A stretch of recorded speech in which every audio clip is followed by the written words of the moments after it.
Saúde os irmãos, na paz do Senhor. É uma alegria muito grande poder retornar aqui na igreja e trago o abraço carinhoso da minha esposa. Ela não pôde vir, a Selma está lá no Ministério de Louvor da igreja e Deus preparou um varão valoroso, o Luiz, para estar comigo. Fico feliz da companhia dele e fiquei contente dessa oportunidade de rever os irmãos aqui. É sempre uma alegria. Obrigado. Poder servir ao Senhor nesse lugar. Se você está aqui hoje, certamente você faz parte de uma família. Talvez você seja o pai, talvez você seja a mãe, talvez você seja o filho, talvez você seja o avô, a avó. E eu quero falar com os irmãos sobre uma palavra que nós compartilhamos no mês de maio lá na igreja. Foi o mês que a gente falou sobre a família.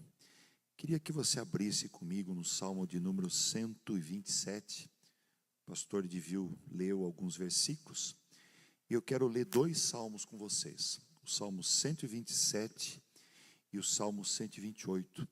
Quero falar com vocês nesta noite sobre os fundamentos para uma família agradar a Deus.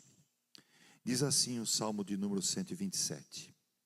Se não for o Senhor o construtor da casa, será inútil trabalhar na construção. Se não é o Senhor que vigia a cidade, será inútil a sentinela montar guarda. Será inútil levantar cedo e dormir tarde, trabalhando arduamente por alimento. O Senhor concede o sono àqueles a quem Ele ama. Os filhos são herança do Senhor, uma recompensa que Ele dá. Como flechas nas mãos do guerreiro, são os filhos nascidos na juventude.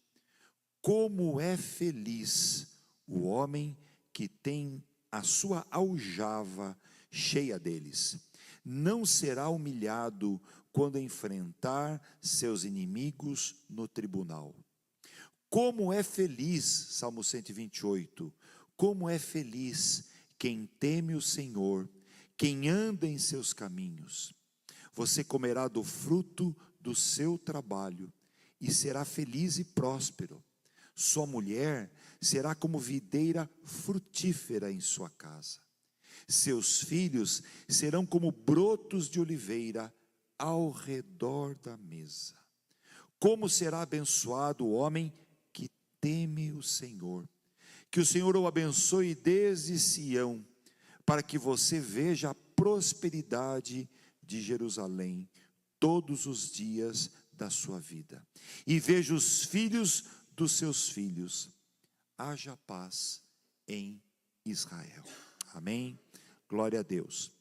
Salmo 127 e Salmo 128, eles fazem parte dos chamados Cânticos dos Degraus, que vai desde o Salmo 120 até o Salmo 134. São 15 salmos de cânticos de peregrinação. A autoria dada a Salomão pela maioria dos teólogos. Alguns indicam que eram cânticos usados na liturgia do templo, provavelmente na festa das cabanas.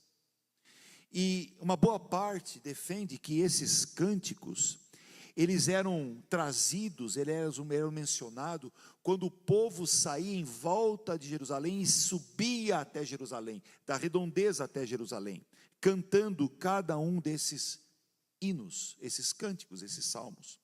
Se você acompanhar comigo na sua Bíblia, que espero que esteja aberta, se você for ali no Salmo 120, você vai ver que o salmista diz: clamei ao Senhor. Salmo 121, ele fala: elevo os meus olhos para os montes. 122 diz: vamos à casa do Senhor. Salmo 123, para ti levanto os meus olhos. 124, se não for ao Senhor. 125, os que confiam no Senhor. E para finalizar, o Salmo 126, quando o Senhor trouxe os cativos de volta. Então o Senhor, e somente o Senhor, é assim enaltecido em cada passo desses cânticos, na subida para a peregrinação. Quão bom seria que eu e você, a cada dia, a cada momento da nossa vida, a gente tivesse um momento de parada e pudesse exaltar, enaltecer o nosso Deus, por alguma situação, ou uma facilidade, uma dificuldade, mas que a gente parasse e apresentasse um cântico de gratidão ao Senhor, olhando para Ele, reverenciando a Ele, esperando dEle, clamando a Ele, dando honras a Ele. Esses Salmos 127 e 128 vão nos apontar o caminho e o cuidado que nós devemos ter para agradecer a Deus por a nossa família. Eu amo a minha família, eu amo. Em primeiro lugar está o Senhor na minha vida, em segundo lugar está a minha família. Eu me dou, me esforcei para criar os meus filhos, para vê-los casados, para vê-los encaminhados. Hoje o nosso ninho está vazio, é eu e a Selminha, mas eu tenho alegria de chegar em casa e encontrar minha esposa, eu tenho alegria de ter uma serva de Deus que ora, que intercede por mim. Então a família não é uma invenção minha, não é a sua invenção. A família é uma criação divina. E antes de haver um Estado, ela é a célula máter de toda a sociedade. E nós vemos que os salmos falam por nós a Deus. Então eu quero destacar em cada um, quero despertar em cada um de vocês um olhar nessa dependência divina que nós devemos ter de Deus para a nossa família nesta noite. Nosso lar, cada momento do nosso cotidiano, nós devemos falar: Senhor, como eu tenho que cuidar da minha família, como que eu tenho que trabalhar em prol da minha família. E a gente vê que em Gênesis 2, ela começa a ser fundamentada. Então, se você for ali em Gênesis 2, você vai ver que Deus começou a criou o homem, criou a mulher, e Ele começou a criar essa instituição valiosa. Então, essa união é fundamentada de uma forma heterossexual, um homem e uma mulher. Deus criou o casamento, uma união monogâmica. O Criador fez um homem para casar com uma mulher, e não uma mulher para casar com dois homens, nem um homem para casar com duas mulheres. O Criador também formou esse lar, essa nação, essa casa, para que você tenha uma nação.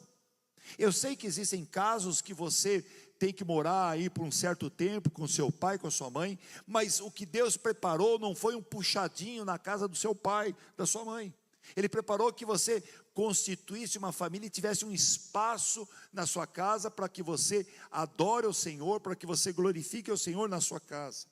Então o primeiro fundamento que eu quero trazer para vocês nesta noite é: só nele temos segurança na formação e manutenção do nosso lar, do nosso casamento, e só nele confiamos na provisão do nosso trabalho. Acompanhe comigo aí de novo o Salmo 127, eu vou ler do verso 1 e 2, diz assim: se não for o Senhor o construtor da casa, será inútil, quer dizer, em vão, trabalhar na construção. Se não é o Senhor que vigia a cidade, será inútil a sentinela montar guarda. Será inútil levantar cedo e dormir tarde, trabalhando arduamente por alimento. O Senhor concede o sono àqueles a quem ama. Então percebam que a expressão em vão, em algumas traduções, como o pastor Edivio leu no começo, ou na minha, na NVI, ou inútil, é a essência aqui nesses versículos que a gente leu. E nós ouvimos claramente 3 vezes essa palavra.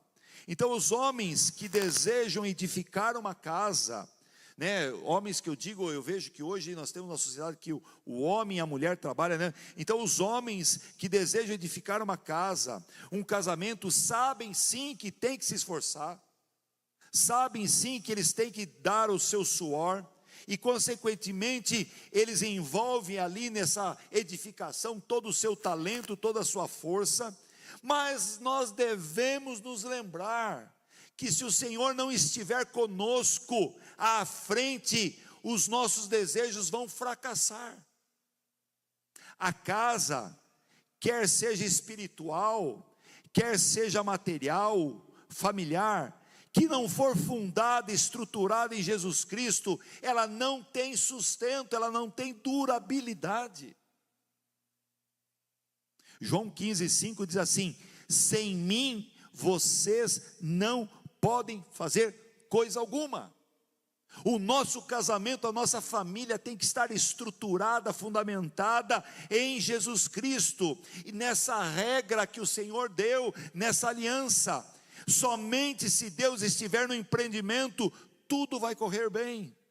Deus tem que ser o nosso protetor, na nossa luta diária, no nosso convívio, na hora que você casou, se uniu, é aquele mar de rosas, na hora da adversidade, na hora da dor, na hora das tempestades, o Senhor tem que ser esse porto seguro, tem que ser essa âncora onde você coloca a sua vida, a sua mulher, o seu filho, o seu pai, a sua mãe, para que o Senhor sustente e dê o amparo que nós precisamos. Eu sei que só na minha família tem briga, eu sei que talvez só na minha família você tenha problema com os filhos, mas eu tenho buscado, dobrado o meu joelho, jejuado pela minha esposa, pela saúde dela, pelo casamento dos meus filhos. Eu procuro tê-los perto de mim, eu procuro ter devocionais com eles, mesmo longe. A gente tem usado essa tecnologia para se reunir, para conversar, para orar, para trocar experiências. A gente vê ali no livro de Gênesis 11, pessoas que tentaram edificar uma casa, ou melhor, uma cidade, sem buscar a consulta de Deus. Foi ali na Torre de Babel, eles diziam: eia, edifiquemos nós uma cidade e uma torre.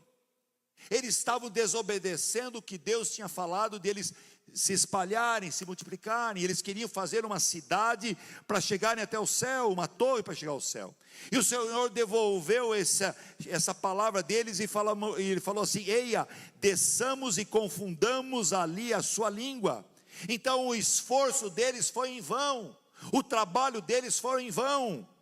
Eles não estavam buscando a face do Senhor, para que o nome do Senhor fosse edificado, engrandecido, mas eles estavam buscando o nome deles, para que perpetuasse na terra.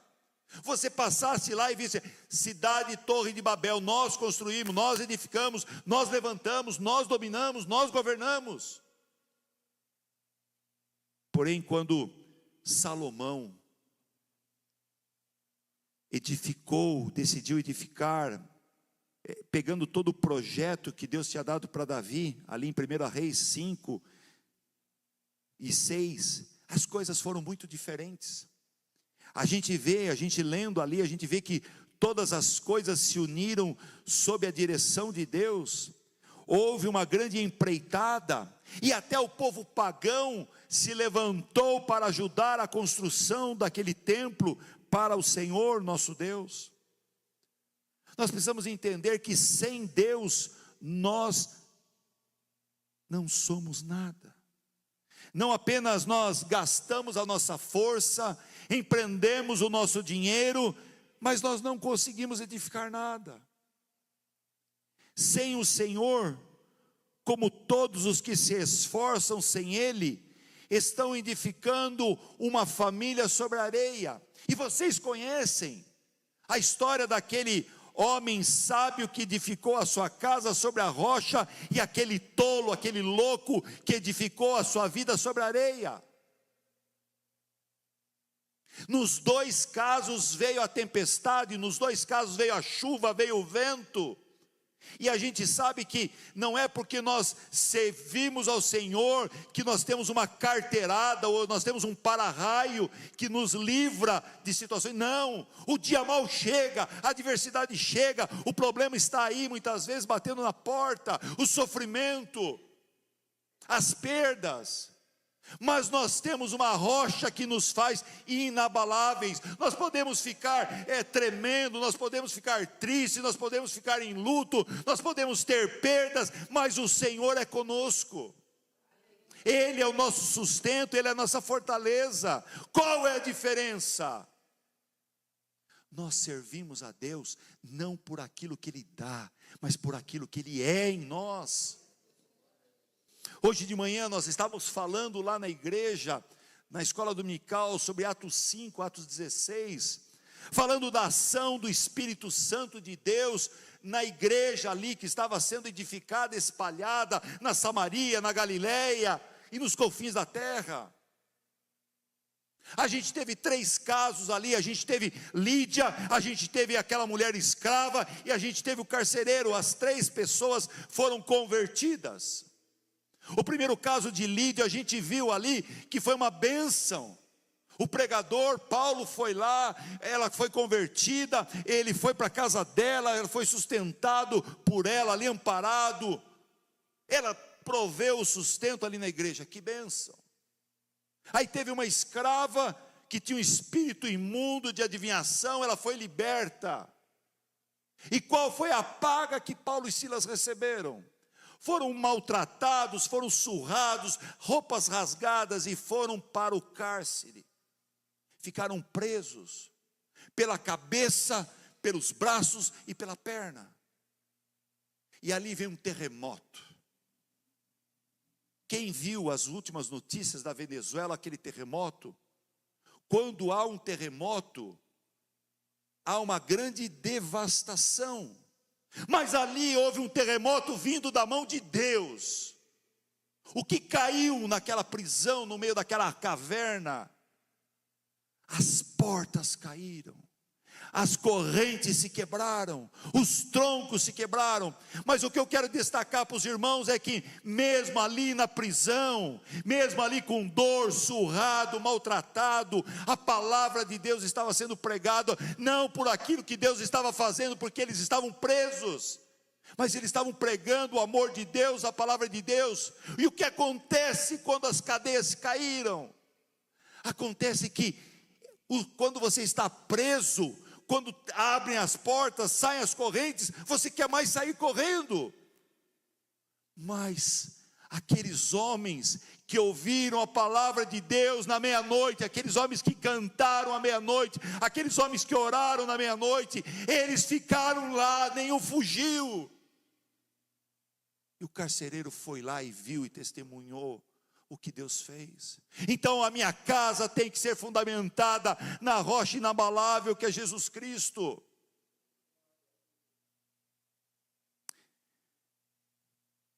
A colher do pedreiro.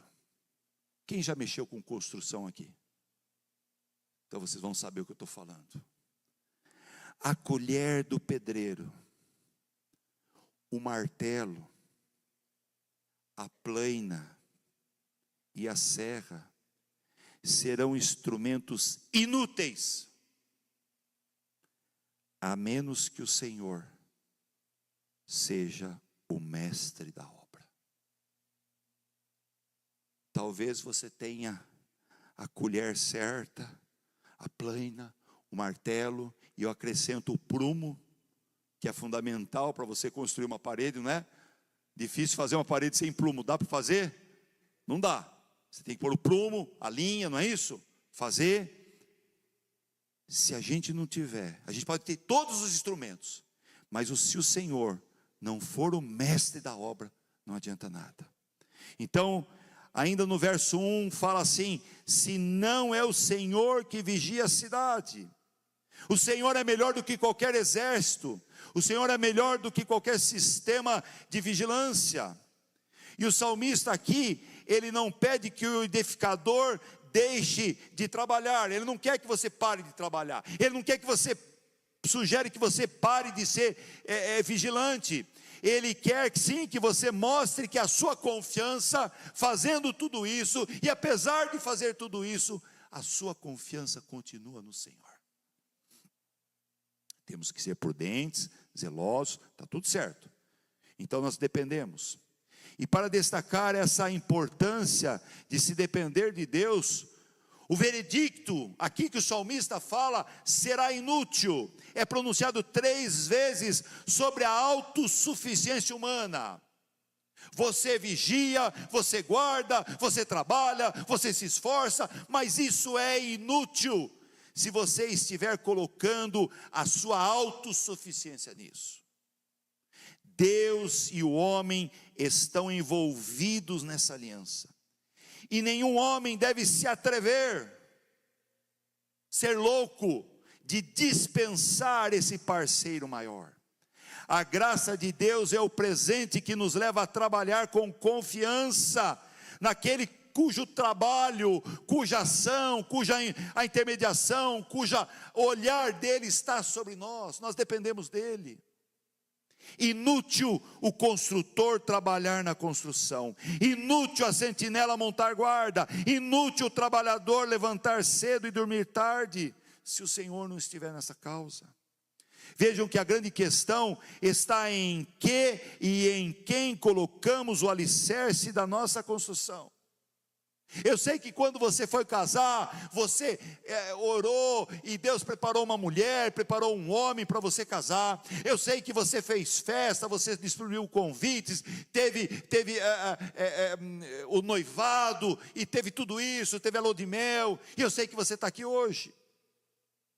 Mas o Senhor precisa ser fundamental nesse seu casamento, na sua caminhada.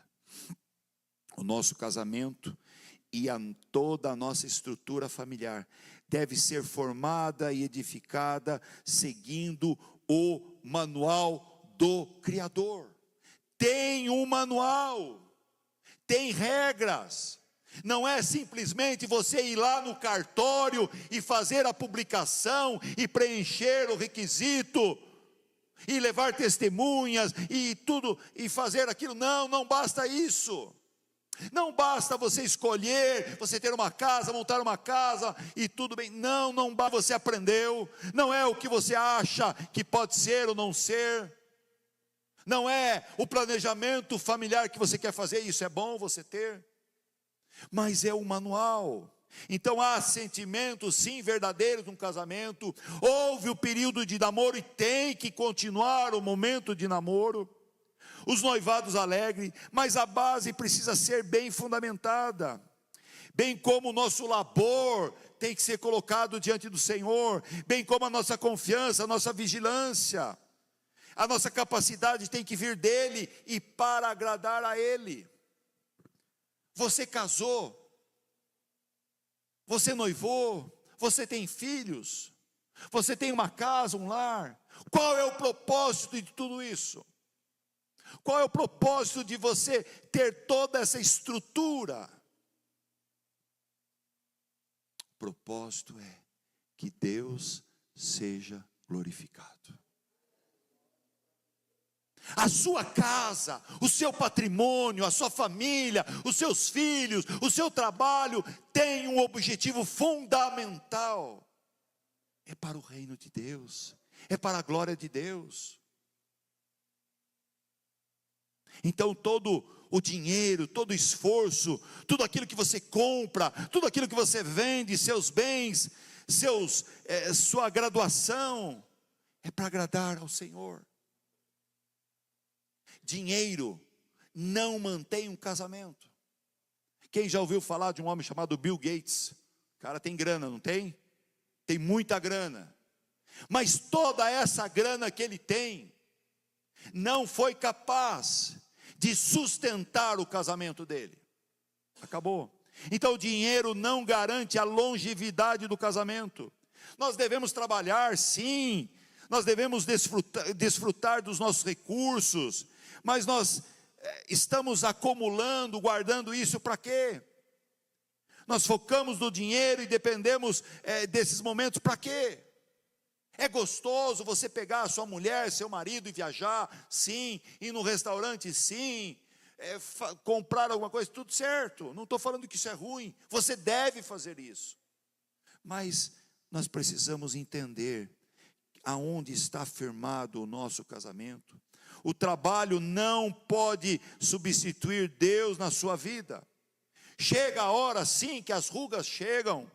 Chega a hora sim que o sexo diminui. Chega a hora sim que o peso da idade, que o gafanhoto parece um peso nas suas costas. Mas nós dependemos do Senhor. Só aqueles que estão firmados na rocha inabalável que é Jesus Cristo não vão cair. Nós precisamos ter sim aquele cordão de 3 dobras. O Senhor, o marido e a esposa. Será que o Senhor tem ocupado um lugar importante, principal e fundamental no seu casamento? No seu relacionamento? Então, depois de fundamentarmos muito bem o nosso casamento e o nosso trabalho nos preceitos do nosso maravilhoso provedor, eu quero falar sobre o segundo fundamento, que são os filhos como herança do Senhor. Continue comigo aqui no Salmo 127, versos 3 a 5, diz assim: os filhos são herança do Senhor, uma recompensa que Ele dá. Como flechas nas mãos do guerreiro são os filhos nascidos na juventude. Como é feliz o homem cuja aljava está cheia deles. Não será humilhado quando enfrentar seus inimigos no tribunal. Uma outra forma de edificar a casa é deixar descendentes que mantenham o nome, a família e principalmente a continuidade da mensagem do Evangelho. O Senhor é quem dá os filhos. Isso é real e verdadeiro, pois sem o Senhor o homem é impotente. E eu queria compartilhar com os irmãos, minha filha Giovana, ela trabalha com reprodução humana numa clínica lá em Natal. E ela participou do podcast que a Simone faz, Aprendendo com Elas. E nesse podcast a Simone fez algumas colocações, algumas perguntas para ela falar como era o trabalho dela.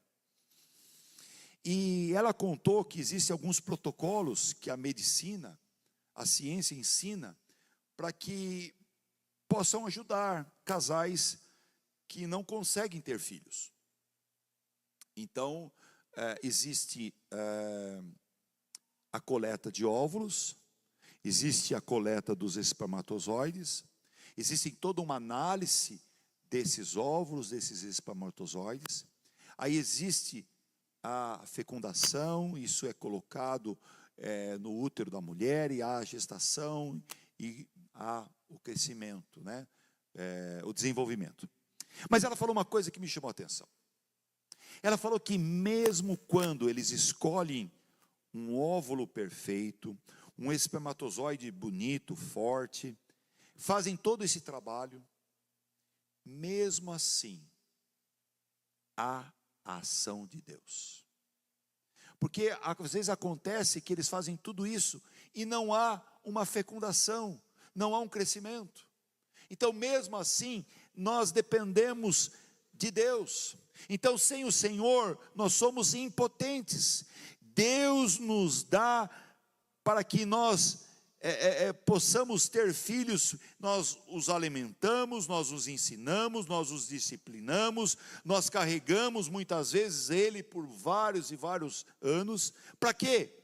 Para que a gente consiga trazê-los para os caminhos do Senhor, prepará-los para a vida, preparados para a caminhada, preparados para que eles consigam divulgar e propagar a palavra de Deus.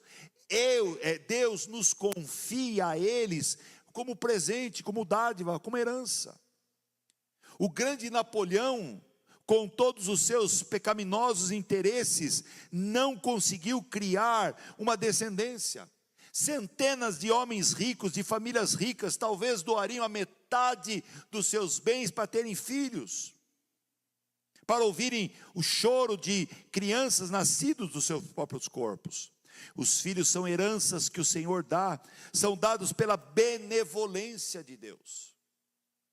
Quando você olhar para o seu filho hoje, você olhe para eles e veja, são heranças que Deus deu para você, fazem parte da benevolência de Deus. Os filhos são bênção divina, não é um mero produto da virilidade ou da fertilidade.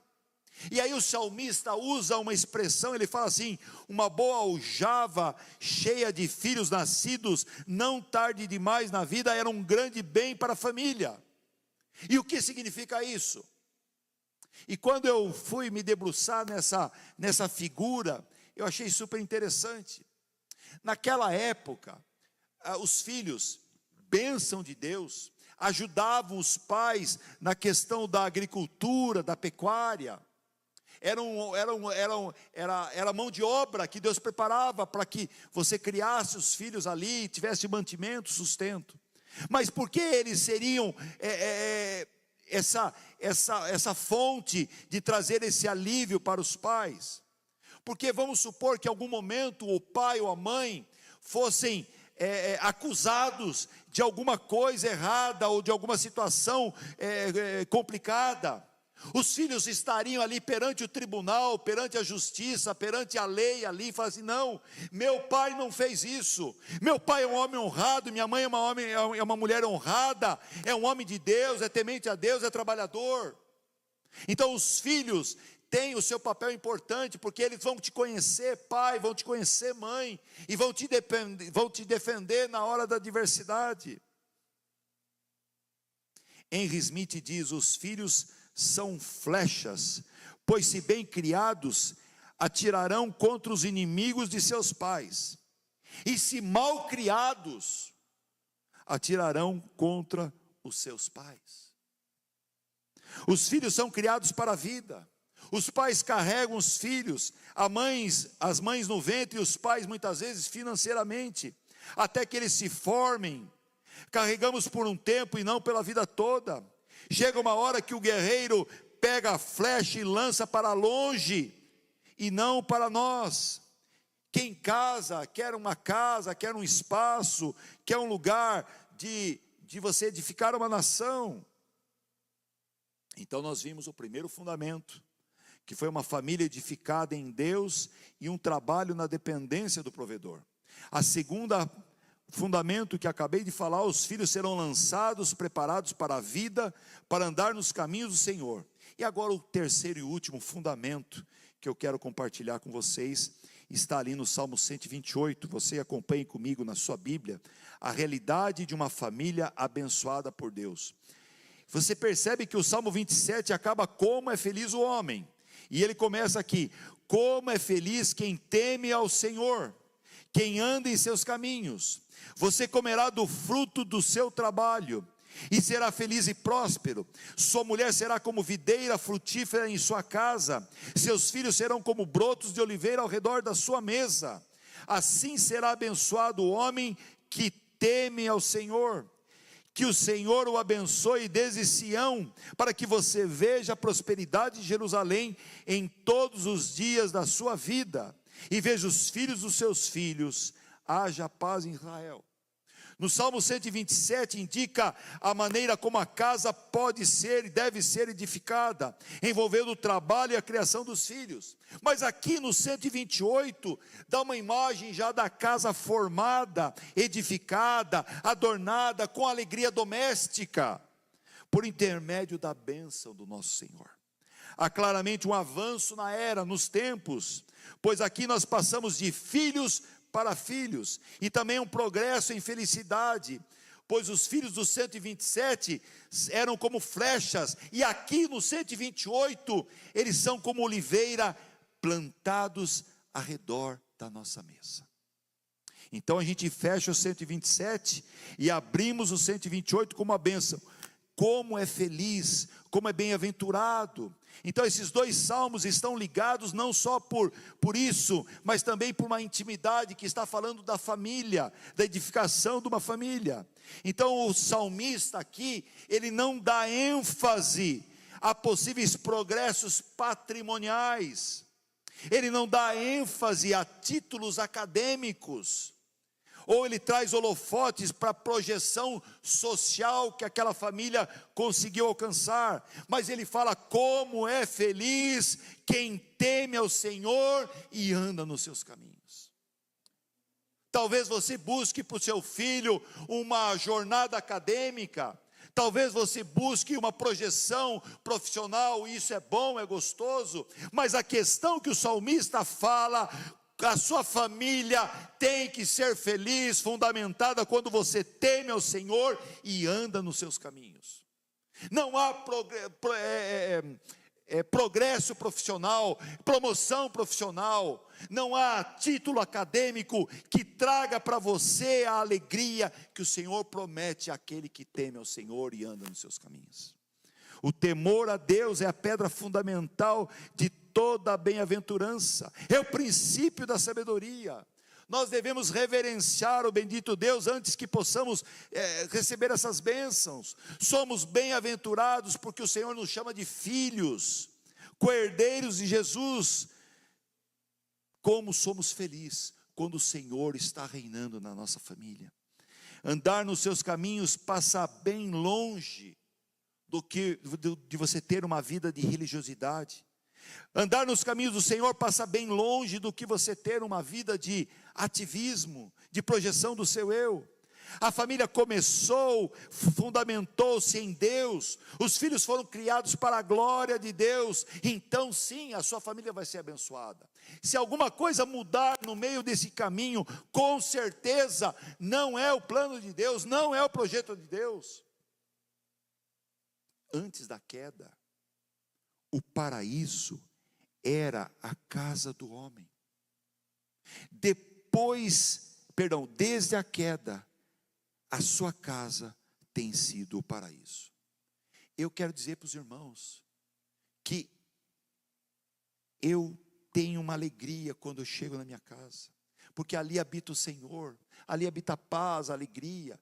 Temos problemas sim, temos situações adversas sim, mas ali é o paraíso que Deus preparou para mim. Eu tenho alegria, paz de chegar na minha casa.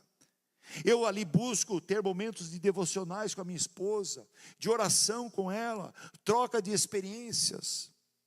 Andar nos caminhos do Senhor reflete práticas contínuas. Não é só no domingo que eu reúno com a minha esposa para a gente orar, não, é todo dia. A gente tem uma prática que a gente está lendo a Bíblia junto. A gente lê capítulo por capítulo, a gente para, a gente conversa, a gente discute, a gente comenta. Então praticar a palavra diz audivelmente que Deus existe no nosso casamento, que Ele tem o controle da nossa vida, do nosso casamento. Seus caminhos serão os nossos se nós formos reverentes. Se o meu coração estiver voltado para agradar a Deus, se da minha esposa estiver voltado, nós vamos ser reverentes ao Senhor. Então depois desta bênção que a gente leu no 127 e até agora no 128, você vê ali no verso 2 e 3, você comerá do fruto do seu trabalho e será feliz e próspero. Sua mulher será como videira frutífera em sua casa, seus filhos serão como brotos de oliveira ao redor da sua mesa. O que nós vemos aqui? Nós vemos integridade, de comer do trabalho das nossas mãos, ter princípio, fé, profissionalismo, honestidade. Não venda sua alma por situações erradas no seu trabalho, não venda. Provérbios 15, 17, diz assim: um prato de verduras ao lado de quem você ama é melhor do que carne saborosa junto de alguém que você odeia. Tenha satisfação com os frutos do seu trabalho, com o convívio amoroso, prazeroso e alegre com a sua esposa, com a herança que Deus lhe concedeu ao redor da mesa. Leve-os a atribuir essa origem de bênção ao Senhor, que o Senhor esteja presente nisso. Sua mulher será como videira frutífera em sua casa, seus filhos serão como brotos de oliveira ao redor da mesa. E aqui eu queria chamar a atenção para vocês. Eu não conheço a casa de vocês, eu não conheço, mas eu sei que, tenho certeza, que na sua casa tem uma mesa. Não tem uma mesa? E ali você senta na sua mesa, você saboreia alimentos na sua mesa. E aqui o salmista fala dos filhos ao redor da mesa. Não é o seu filho fazendo o prato, indo para a sala comer, ou indo para o quarto, na frente do computador, não. Sentado ao redor da mesa. Alguns de vocês conhecem a minha sogra. Ela tem 92 anos. Ela dirige, ela viaja, é uma mulher de Deus. E ela conta das histórias da família dela. Quando ela sentava à mesa com os pais, eram versículos que eram decorados, eram orações que eram feitas, cantavam junto. De manhã, a estrutura familiar naquela época dava oportunidade para todos sentarem à mesa antes de sair para a escola, para o trabalho. À noite, quando voltavam, a estrutura familiar levava-os a sentar na mesa, a orar, a agradecer a Deus. Será que nós temos trabalhado para isso? Ah, meu marido acorda 15 para 5 da manhã. Ok. Ah, meu marido chega tarde. Tudo bem. Mas qual é o tempo que você tem se dedicado a orar, a buscar ao Senhor com a sua família, com o seu filho? Então vamos resgatar esse momento. E aí diz assim, o verso 4, e assim será abençoado o homem que teme ao Senhor.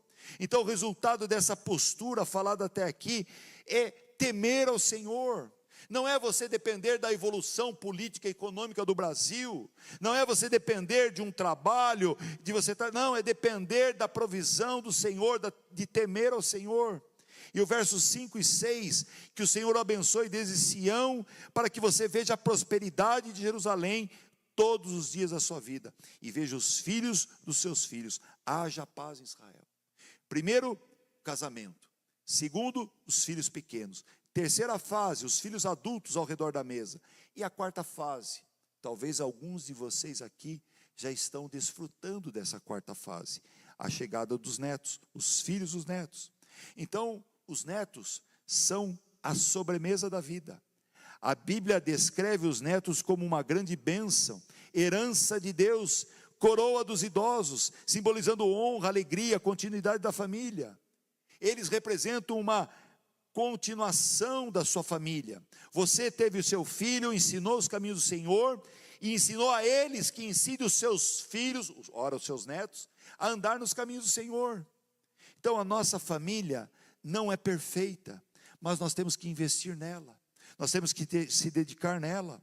Ame a sua família, coloque Deus à frente da sua família, coloque Deus como principal na sua família, como decisivo, como prioridade. Façamos sim do nosso lar um lugar de harmonia, façamos do nosso leito um lugar de prazer, façamos da nossa mesa um lugar de comunhão. Amém? Curve a sua cabeça, eu quero orar por você. Senhor meu Deus e meu Pai querido, nós te agradecemos por esse momento, te agradecemos pela palavra, por esses salmos maravilhosos que falam, Senhor, da direção que o Senhor nos dá na condução da nossa família, Pai. Desperta-nos, ó Pai, para andarmos em sintonia com essa verdade. Desperta-nos, ó Pai, para buscar o manual que está na Tua palavra, para que a gente edifique a nossa família, cuide da nossa família, cuide dos nossos filhos, cuide do nosso marido, cuide da nossa esposa, Senhor. Dá-nos, Senhor, uma capacidade sobrenatural, ó Pai, para que no nosso lar o Senhor reine, para que no nosso lar o Senhor seja aquele que guarda a nossa família, guarda a nossa despensa, o nosso leito, guarda os nossos filhos, ajuda-nos a ensiná-los a andar nos teus caminhos, ó Pai. Ajuda-nos, Senhor, a ter uma vida que te agrade, que o nosso casamento, Senhor, antes de nos dar prazer, alegria, ele seja para glorificar o teu nome, para exaltar o teu nome, ó Pai. Muda, Senhor, aquelas famílias que estão passando por algum problema. Ajusta, Senhor, aqueles que estão tendo problemas com os filhos de relacionamento, ó Pai. Ajuda aqueles casais que estão passando por algum problema de adversidade, Pai. Mostra a eles que Jesus Cristo é o principal, que eles sejam, Senhor, sujeitos a Ti, Senhor, em primeiro lugar. Ame o marido, ame a esposa, ame os filhos, reconheça nos filhos como herança, como bênção para a vida deles, e que os filhos também honrem os seus pais, ó Pai. Honre os pais, obedeçam seus pais, para que os seus anos sejam prolongados nessa terra, ó Pai. Restaura os nossos lares, restaura as nossas famílias, abençoe cada lar aqui representado. Tu conheces as necessidades, Tu sabes, Senhor, aquilo que precisa ser mudado. Atua nesses lares, ó Pai. Que a mesa, as devocionais, as orações em família sejam restauradas, ó Pai. Que o Senhor ocupe o lugar principal, Senhor. Que ao chegarmos na nossa casa, ao adentrarmos na sala, no quarto, na cozinha, possamos ver ali a Tua presença, Senhor. Possamos, ó Pai, nos dobrar ali em família e Te cultuar e bendizer o Teu nome, ó Pai. Faz isso no nosso meio. É o que eu oro, agradecido a Ti, Senhor, em nome de Jesus. Amém. Deus abençoe, meus irmãos.